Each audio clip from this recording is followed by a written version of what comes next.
बिस्मिल्लाहिर्रहमानिर्रहीम। नाज़रीन अस्सलाम वालेकुम, मैं हूँ इमरान वसीम। नाज़रीन आज 22 मई है, दिन है जुमेरात का और साल 2022।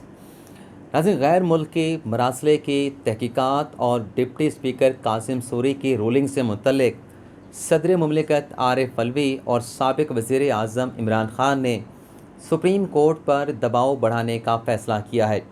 इन दोनों मामलात पर आज नाज़रीन सदर मुमलिकत आरिफ अलवी और साबिक़ वज़ीर आज़म इमरान ख़ान की जानिब से चीफ़ जस्टिस ऑफ पाकिस्तान से रब्ता किया गया है। ये रब्ता कैसे हुआ है और ये सारा मामला क्या है, इन दोनों ख़बरों की तफ़सीलात आज के इस प्रोग्राम में आप नाज़रीन के साथ शेयर करेंगे। और फिर आपको ये भी बताएंगे कि सोशल मीडिया पर जो एक ख़बर चल रही है कि DJISI की लंदन में नवाज शरीफ के साथ मुलाकात हुई है, इस मुलाकात से मुतल्लिक भी बड़ी अहम मालूमात आज के इस प्रोग्राम में आप नाज़रीन के साथ शेयर करेंगे। लेकिन इससे पहले हम बात करेंगे एडवोकेट अज़हर सदीक़ और शहबाज गिल से मुतल्लिक दो बड़ी अहम ख़बरें हैं, उन ख़बरों की तफ़सीलात आप नाज़रीन के साथ शेयर करेंगे। तो सबसे पहले जो एडवोकेट अज़हर सदीक़ का जो वकालत का लाइसेंस है, जिसे आज लाहौर हाई कोर्ट ने सस्पेंड करने का, मुअत्तल करने का इंदिया दिया है, इस खबर की डिटेल आप नाज़रीन के साथ शेयर करते हैं। नाज़रीन हमज़ा शहबाज शरीफ के ख़िलाफ़ पाकिस्तान तहरीक इंसाफ के अरकान की जानिब से लाहौर हाई कोर्ट से रिजू किया गया।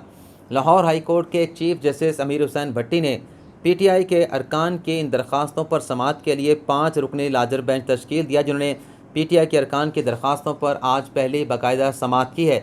और समाअत के बाद मुतल्लिका फ़रीक़ैन को हमज़ा शहबाज शरीफ को नोटिस भी जारी कर दिया गया है। लेकिन इस मुकदमे के समाअत के दौरान जो डेवलपमेंट हुई है, जब दौरान समाअत जैसे शाहिद जमील जो कि 5 रुकनी बेंच के रुकन हैं, उनकी जानिब से एडवोकेट अज़हर सदीक़ को मुखातब किया गया और उनसे ये कहा गया कि आपने सोशल मीडिया पे एक वीलॉग किया है और इस वीलॉग के ज़रिए आपने इस बेंच के जज साहिबान को हदफ़ तनकीद बनाया है। जब ये जैसे शाहिद जमील मुखातिब हुए एडवोकेट अज़हर सदीक़ के साथ, तो बेंच के सरबराह जैसे सदाकत अली ख़ान ने कहा कि अगर इस तरीके से गैर मुनासिब अंदाज से गैर ज़रूरी तौर पर अदलिया को हदफ़ तनकीद बनाया गया, तो ऐसी गैर ज़रूरी गैर मुनासिब तनकीद को बिल्कुल बर्दाश्त नहीं किया जाएगा। स्टार के ज़रिए उस व्लॉगर का, उस यूट्यूबर का जो प्रोग्राम होगा जिसमें अदलिया पर तनकीद की गई होगी, उसका रिकॉर्ड मंगवा कर कानून और आइन के मुताबिक जो कार्रवाई बनेगी, ना सिर्फ वो कार्रवाई अमल में लाई जाएगी, और अगर इस मामले में कोई वकील मुलविस हुआ तो उसका वकालत का लाइसेंस भी मुअत्तल हो सकता है, सस्पेंड हो सकता है। यानी आज लाहौर हाई कोर्ट ने एडवोकेट अज़हर सदीक़ को बाकायदा तौर पे इंदिया दे दिया है, इशारा दे दिया है कि आप अदलिया से मुतल्लिक मुतनाज़ा किस्म के प्रोग्राम करने से बाज़ रहें, लेकिन अगर आपने ये रविश तर्क ना की तो फिर ना सिर्फ आपके ख़िलाफ़ कार्रवाई हो सकती है मुतनाज़ा प्रोग्राम करने के ऊपर, बल्कि आपका जो वकालत का लाइसेंस है, जो आपकी रोज़ी रोटी है, उसको भी अदालत सस्पेंड कर सकती है। शहबाज गिल से मुतल्लिक जो ख़बर है नाज़रीन, वैसे तो आज शहबाज गिल साहब ने एक ट्वीट किया जिसमें उन्होंने कहा कि मेरे 50,000 ट्विटर के फॉलोअर अचानक से गायब हो गए, और उसका इल्ज़ाम भी शहबाज गिल साहब ने जो है मकसूद चपरासी पे लगा दिया। लेकिन जो मैं ख़बर आप नाज़रीन के साथ में शेयर करने जा रहा हूँ, अब उस ख़बर का इल्ज़ाम शहबाज गिल किस पे लगाते हैं, मैं उसका इल्ज़ाम किस पे लगाऊँ, क्योंकि ख़बर यह है कि शहबाज गिल साहबा की अहलिया 2011 में, ये एजाज़ सैयद की ख़बर है, सहाफ़ी हैं, जी न्यूज़ में काम करते हैं, उन्होंने एक तहकीकाती ख़बर जो है वो दी है, जिसमें उन्होंने कहा है कि 2011 में शहबाज गिल की अहलिया PhD करने के लिए अमेरिका गईं। रियासत पाकिस्तान ने उनके PhD के प्रोग्राम के लिए सरकारी ख़जाने से $99,000 का ख़र्चा बर्दाश्त किया, और मुआहिदा ये था कि शहबाज गिल की अहलिया PhD करके पाकिस्तान वापस आएंगी और अपनी खिदमात जो हैं वो कॉमसेट यूनिवर्सिटी को फ़राहम करेंगी। लेकिन 2011 में शहबाज गिल की अहलिया पाकिस्तान से अमेरिका जाती हैं PhD करने के लिए, लेकिन 2016 के बाद वो पाकिस्तान वापस नहीं आती। अब ख़बर यह है कि कॉमसेट यूनिवर्सिटी ने शहबाज गिल की अहलिया को शोकस नोटिस जारी किया है कि आप पर जो रियासत पाकिस्तान ने अखराजात बर्दाश्त किए थे कि आपकी PhD का प्रोग्राम मुकम्मल करवाया जाए, रियासत उसके अखराजात बर्दाश्त करेंगी, और आपने वापस आकर जो आपकी एक्सपर्टीज़ थी, जो आपने PhD के प्रोग्राम में हासिल करनी थी, आपने वो नॉलेज तो था, जो इल्म जो था, वो आपने कॉमसेट यूनिवर्सिटी के स्टूडेंट्स में आपने आके उन्हें इस इल्म से मुस्तफ़ीद करना था। लेकिन चूँकि आप वापस नहीं आई, तो लिहाजा जो 1,86,00,000 रुपए के जुर्माने के साथ जो अखराजात हुकूमत पाकिस्तान ने आपके PhD प्रोग्राम के लिए बर्दाश्त किए हैं, वो अमाउंट जो है वो कौमी ख़जाने में जमा करवाई जाए, रियासत पाकिस्तान को ये रकम वापस की जाए। अब इसमें शहबाज गिल की जो अहलियाँ हैं वो अमाउंट वापस नहीं कर रही, और ये ख़बर जब सामने आई तो एजाज़ सईद का ये भी कहना है कि इस खबर से मुतल्लिक़ मैंने मौक़िफ़ लेने के लिए शहबाज गिल के साथ टेलीफोनिकली रब्ता किया, उन्हें टेक्स्ट किया, लेकिन शहबाज गिल ने किसी किस्म का रिस्पांस नहीं दिया। अगर ये मामला अपोजिशन का होता, जो अब हुकूमत में जा चुके हैं, हुक्मरान इत्तेहाद बन चुका है, अगर ज़रदारी ख़ानदान से मुतल्लिक़ होता, शरीफ ख़ानदान से मुतल्लिक़ होता, तो अब तक ट्विटर के ऊपर ट्वीट्स की एक लाइन जो है वो शहबाज गिल ने लगा देनी थी। लेकिन चूँकि अब यहाँ पे मामला शहबाज गिल साहब का ज़ाती है, उनकी अहलिया से मुतल्लिक़ है, और 1,86,00,000 रुपये के वाजबात हैं, और ख़बर में ये भी कहा गया है कि इन वाजबात को ख़त्म कराने के लिए शहबाज गिल जो हैं वो कॉमसेट यूनिवर्सिटी के जो हुकाम हैं उन पर दबाव भी डालते रहे। अब ये ख़बर है, जब अपना मामला हो तो खामोशी, कोई जवाब नहीं दिया जाता। चाहे तोशा खाना का मामला हो या फ़राह खान का मामला हो, कहा जाता है कि हम फ़राह खान को जानते नहीं, लेकिन खान साहब आके उनका दिफा भी करते हैं, उन्हें मासूम भी करार देते हैं। तो ये नाज़रीन चीज़ें हैं। अब जो ख़बरें आपके साथ हमने शेयर करनी है, सबसे पहले तो जो सोशल मीडिया पे DGISI से मुतल्लिक़ ख़बर वायरल हो रही है, उस ख़बर से मुतल्लिक़ जो हमें हमारे एक सहाफ़ी ज़राए की जानिब से बताया गया है। हमारे साथ सईद बलोच साहब भी बैठे हैं, वो भी हमारे ज़राए को जानते हैं। हो सकता है कि जब यूट्यूब पे प्रोग्राम करें या सोशल मीडिया या ट्विटर के ऊपर मैं ट्वीट करूँ तो उनका कोई ना कोई ट्वीट लाजमी आ जाएगा। तो ख़बर यह है जो हमारे सहाफ़ी भाई ने बताई है कि लंदन में नवाज शरीफ की DGISI के साथ कोई मुलाकात नहीं हुई। ये बिल्कुल गलत ख़बरें हैं कि लंदन में नवाज शरीफ के साथ DGISI की मुलाकात हुई है, लेकिन ये ख़बर हमारे सहाफ़ी दोस्त ने ज़रूर दी है कि लंदन में जब मुस्लिम नवाज़ के रहनुमाओं की वज़ीर-ए-आज़म शहबाज शरीफ की नवाज शरीफ के साथ मुलाकात हुई, तो इस मुलाकात में वज़ीर आज़म शहबाज शरीफ और नून लीग के जो रहनुमा, जो वफाकी वज़रा वहाँ पर गए थे, वो हक्का बक्का रह गए ये सुनकर, ये देखकर कि जो पाकिस्तान के मुआशी हालात हैं, जो पाकिस्तान के सियासी हालात हैं, उन तमाम मामलात से मुतल्लिक़ नवाज शरीफ जो है वो मुकम्मल तौर पर बाखबर थे। उनके पास तमाम क्लासीफाइड, अनक्लासीफाइड तमाम मालूमात वहाँ पर मौजूद थी।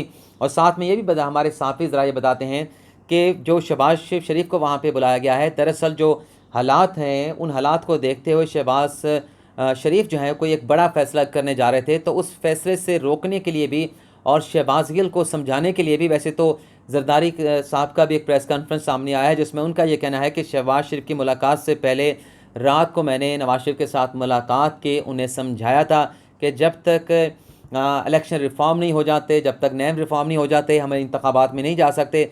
लेकिन बहरहाल जो असल ख़बर है कि शहबाज गिल क्या फ़ैसला करने वाले थे, जिस पर शहबाज शरीफ को जो है वो लंदन बुलाया गया नवाज शरीफ यानी से, वो किसी और प्रोग्राम में आप नाज़रीन के साथ ज़रूर शेयर करेंगे। लेकिन ये मामला इतना सादा नहीं था, बड़ा कम्प्लिकेटेड मामला था, और जो खान साहब बार बार एक मुतालबा करते हैं उससे मिलता जुलता कोई फ़ैसला या उस पर सोच विचार जो है वो वज़ीर आज़म शहबाज शरीफ ने शुरू कर दी थी। लेकिन बहरहाल आज की जो दो बड़ी ख़बरें हैं, जो डिप्टी स्पीकर कासिम सूरी की रूलिंग का मामला है और जो गैर मुल्की मरासले की तहकीकात का मामला है, तो सबसे पहले जो सदर साहब ने चीफ जस्टिस ऑफ पाकिस्तान को ख़त लिख के रब्ता किया है, जिसमें यह कहा गया है कि ये जो गैर मुल्की मरासला है इसकी तहकीकात करवाई जाएँ। तो इससे मुतल्लिक़ जो ख़त लिखा है सदर मुमलिकत ने अपना चीफ जस्टिस ऑफ पाकिस्तान को, उस ख़त की डिटेल जो है वो आप नाज़रीन के साथ हम शेयर करेंगे। नाज़रीन, ख़त में ये कहा गया है, 3 सफ़ात का ये ख़त है जिसमें सदर मुमलिकत चीफ साहब को ये लिखते हैं, और इस पर मैं अपना मुख्तसर सा इनपुट भी दूँगा।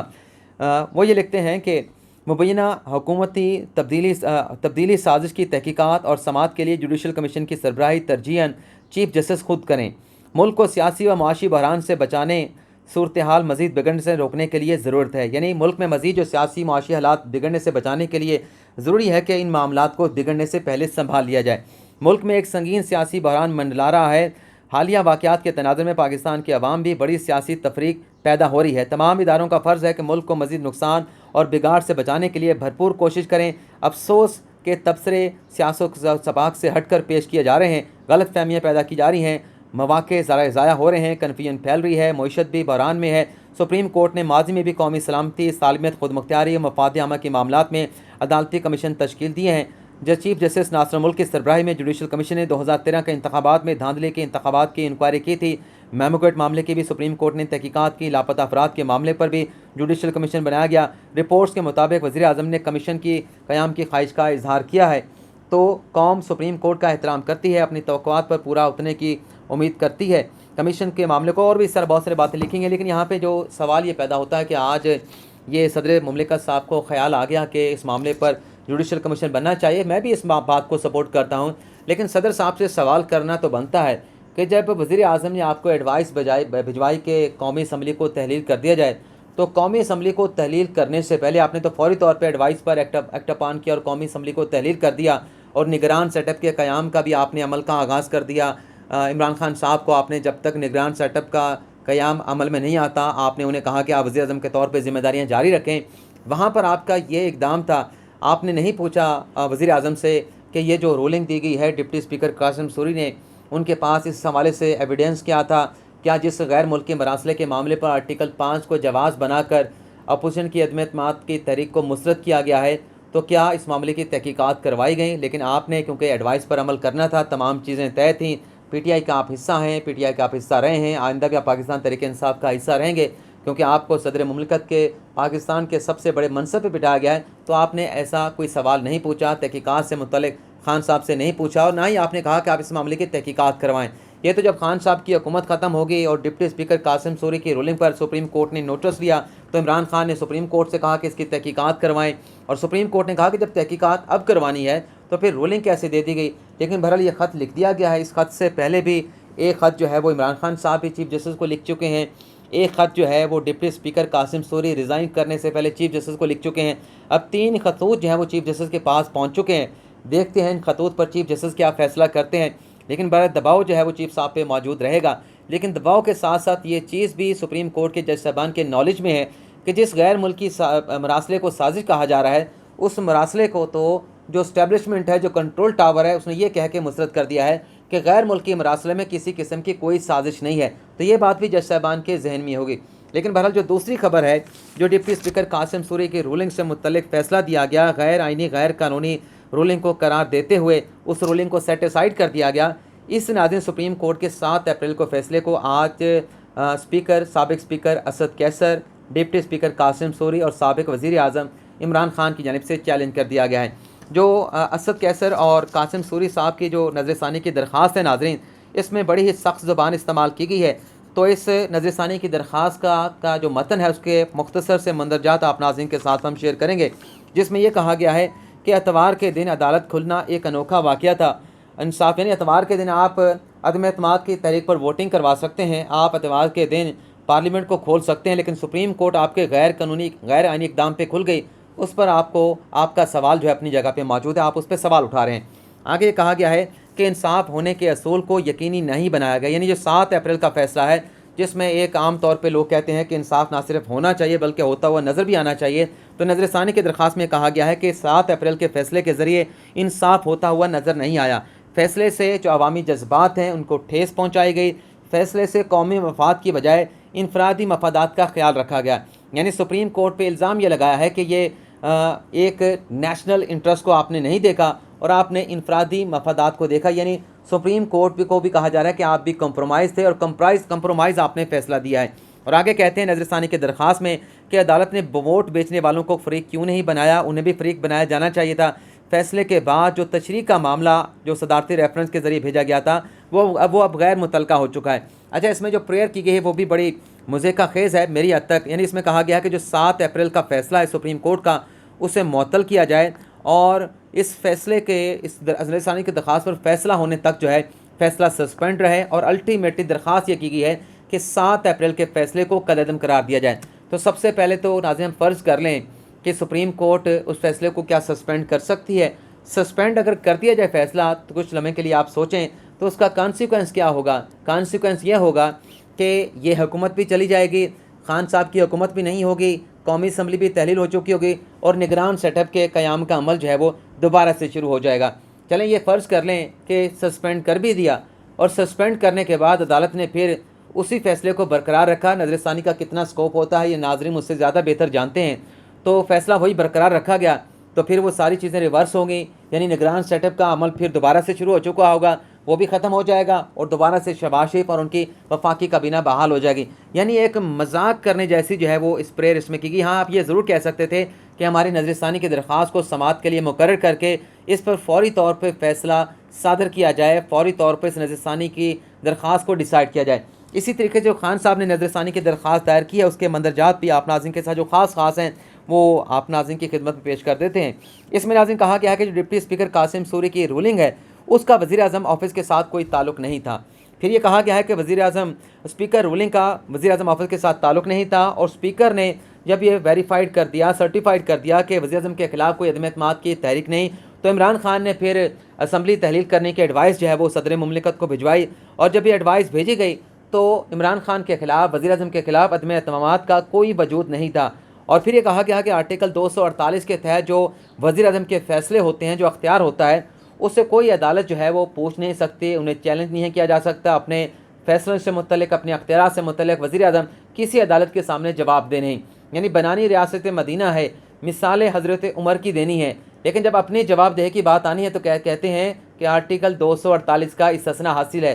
ज़रा माजी में चले जाएँ, जब पनामा केस चल रहा था तो ये कहा गया था नवाज शरीफ को कि आप पनामा केस में आर्टिकल 248 का इस्तिस्ना मांग सकते हैं, आइन आपको ये इस्तिस्ना देता है, लेकिन नवाज शरीफ ने वो इस्तिस्ना नहीं लिया था। जो उनके कानूनी और आइनी एतराज़ात उस दरख्वास्त पे बनते थे वो नहीं उठाए गए, और गालिबन उन एतराज़ात ना उठाने का नवाज शरीफ को आगे चल के खुमियाजा भी भुगतना पड़ा। आगे ये कहते हैं, नज़रसानी की दरख्वास्त में साबिक़ वज़ीर इमरान खान के तफसीली के फ़ैसले के ज़रिए दबाव डालकर आइनी ज़िम्मेदारियों को डिस्चार्ज करने की डायरेक्शन जारी की गई। अदालत को रूलिंग का मुकदमा सदारती रेफरेंस के साथ सुनना चाहिए था। फ़ैसले के ज़रिए हदायत देकर पार्लिमान की अंदरूनी कार्रवाई में मुदाखलत की गई है। और फिर यह कहा गया कि सुप्रीम कोर्ट पार्लियामेंट के जो मामलात हैं उनकी मैक्रो मैनेजमेंट करने की अहल नहीं, इंटाइटल नहीं। तो इसमें भी ये कहा गया है कि जो फ़ैसला है वो सस्पेंड किया जाए, और सस्पेंशन के साथ साथ नज़रसानी की दरख्वास्त पर समाअत करके अल्टीमेटली जो फ़ैसला बनता है नज़रसानी की दरख्वास्त पर, वो ये इस्तदा की गई है कि 7 अप्रैल का जो फ़ैसला है वो कलअदम करार देकर जो असम्बली तहलील करने के बाद की सूरत हाल थी कि निगरान सेटअप के क़याम के अमल का आगाज़ हो चुका था, उस सारी सूरत हाल को, उस सारे स्टेटस को दोबारा से बहाल कर दी जाए। अब देखते हैं कि सदर साहब ने भी ख़त लिख दिया है, और इमरान खान साहब ने, कासिम सूरी ने, असद कैसर ने भी नज़रसानी की दरख्वास्तें दायर कर दी हैं।